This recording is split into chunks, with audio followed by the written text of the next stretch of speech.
ઉલ્લેખનીય છે કે કારેલીબાગ આમ્રપાલી કોમ્પ્લેક્સ નજીક તાજેતરમાં જ હિટ એન્ડ રનની ઘટના બની હતી, જે સ્થળ ઉપર એક મહિલાનું કરુણ મોત નીપજ્યું હતું। આ ઉપરાંત નાના મોટા સહિત 3 થી 4 જણાને ગંભીર ઇજાઓ પહોંચી હતી।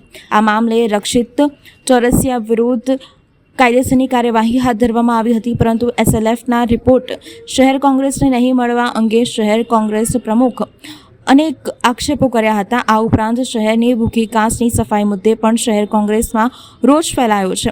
ભૂખી કાંસની તાત્કાલિક ધોરણે સફાઈ કરીને પહોળી કરવા સહિત કાંસ ઉપરના દબાણો તાત્કાલિક ધોરણે હટાવવા સહિતની યોગ્ય કાર્યવાહી થતી હોવાના આક્ષેપો સાથે શહેર કોંગ્રેસ પ્રમુખ ઋત્વિજ જોશીની આગેવાનીમાં જિલ્લા કલેક્ટરને આવેદનપત્ર આપવામાં આવ્યું હતું। શહેર કોંગ્રેસના કાર્યકર્તાઓ, અગ્રણીઓ તેમજ વિરોધ પક્ષના નેતા ચંદ્રકાંત શ્રીવાસ્તવ, પૂર્વ મંત્રી ભીખાભાઈ રબારી સહિત શહેર કોંગ્રેસ પ્રમુખ ઋત્વિજ જોશીએ કલેક્ટર કચેરી ખાતે પહોંચી ભાજપ હાય સહિત હિટ એન્ડ રનના કિસ્સાઓ આરોપી રક્ષિત ચોરસિયાની કડક સજા કરવામાં આવે તેવી માંગ કરી હતી અને કડક તપાસ ઝડપી બનાવવામાં આવે તેવી માંગ કરી હતી। શહેરમાં ગુનાખોરી વધી હોવાના આક્ષેપો સાથે રાજ્યના ગૃહમંત્રીના રાજીનામાની પણ ભારે સૂત્રોચ્ચાર સાથે માંગ કરી હતી અને જિલ્લા કલેક્ટરને આવેદન સુપરત કરવામાં આવ્યું હતું।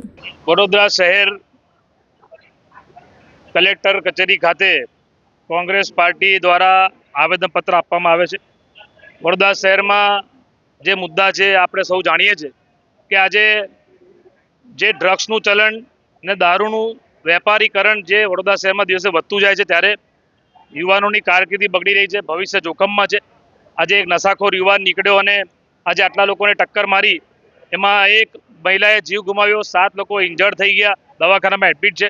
ત્યારે એની સામે કડકમાં કડક સજા થાય, એવી સજા થાય કે વડોદરા શહેરમાં એક દાખલો ઊભો થવો જોઈએ કે કાલે ઉઠીને કોઈ ડ્રગ્સનું નશો કરનારને પણ ખબર પડે અને આ ડ્રગ્સ આવે છે ક્યાંથી। આપણે આ પોલીસ જે તપાસ કરે છે હજુ સુધી એ અમને ખબર નથી પડી। જે ગાડીના માલિક હતા, જે બાજુમાં છોકરો બેઠો હતો, એ લોકો પર કેસ થાય છે કે નહીં, એ લોકોના બ્લડના સેમ્પલ લઈને તમે સરકારી લેબમાં મોકલ્યા, પ્રાઇવેટમાં મોકલ્યા, FSLનો રિપોર્ટ આવ્યો નથી। અમુક કલમો એવી છે મોટર વ્હીકલ એક્ટની જે આમાં લાગવી જોઈએ એ લાગી નથી। એટલે આ બધા પ્રશ્નો છે જેને લઈને અમે અહીં આવ્યા હતા। એમાં ખાસ બીજો પ્રશ્ન છે ભૂખી કાંસનું રીરૂટનું કામ કોર્પોરેશનને જે ટેન્ડરિંગ કરીને જબરદસ્તી આ લોકો જે કરી રહ્યા છે, એમાં ભ્રષ્ટાચાર થઈ રહ્યો છે એવું લાગે છે। કારણ કે અગાઉ પણ અમે અમારા કાઉન્સિલરો ભેગા થઈને કોર્પોરેશનમાં રજૂઆત કરી, વિરોધ કર્યો સભામાં, તે છતાં આ લોકો આંખ આડે કાન કરે છે। તમે જુઓ કે ભૂખી કાંસ જે સામાન્ય નિઝામપુરામાં ભૂખી કાંસ એટલે નદી હતી, એને આ લોકોએ કાંસ બનાવી દીધી અને એની પર જે ગેરકાયદેસર દબાણો થયા છે, જેના કારણે પાણી વડોદરા શહેરમાં લોકોના ઘરોમાં જાય છે। તો બુદ્ધિપૂર્વક આયોજન એવું કરવું જોઈએ કે આ પાણી ફરી વખત ના આવે, કારણ કે 3 દિવસ જે લોકો ઘરોમાં રહ્યા છે, 3 વાર ફ્લડ આવ્યા, લોકોને આર્થિક નુકસાન થયું। આ બધું જોયા છતાં પણ આ જે બીજેપીના સત્તાધીશો છે એ લોકોના પેટનું પાણી નથી હલતું। ત્યારે અમે આ બાબતે બહુ ચિંતિત છે અમે કાયદાકીય અને રોડ રસ્તા પર આંદોલન થકી બંને લડાઈ અમે લડવાના છે અને એ બાબતે કલેક્ટર સાહેબને અમે આવેદનપત્ર આપ્યું છે।